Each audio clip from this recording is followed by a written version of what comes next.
Gusto niyo ba ng ganito kasarap na palaman? Kaya tara, samahan niyo kung sa pato.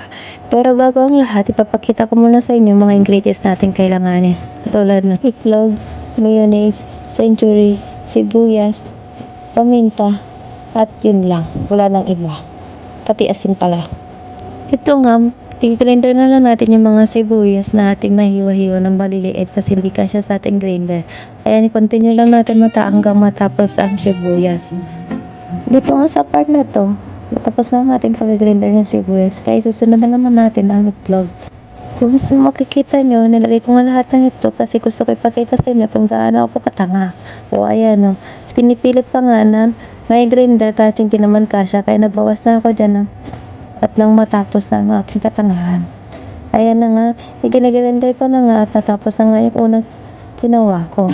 Hanggang sa pinagpatuloy ko lang na i-grinder lahat ng itlog. Bakit hindi ko na lang kasi smash? Kasi nga gano'n ako katamad. Dito nga nilagay ko ng mayonnaise sa ibabaw ng itlog. Ayan nga. Tapos nilagay ko na rin ang century na isang spicy at saka isang original lang. Yung skyflakes. Basta yun na yun. Kaya yan naman nalagay na ako ang asin, paminta. At ayan, i-mix ko na nga lang hanggang sa ganito ang mangyayari. Ayan. Pakita mukha mo. Ngumiti ka.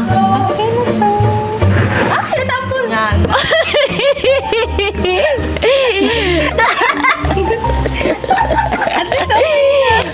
Pagkatapos na matapon, try na natin yung 3 days kung pasado na nga ba ang ating ginawa sa ating panlasa.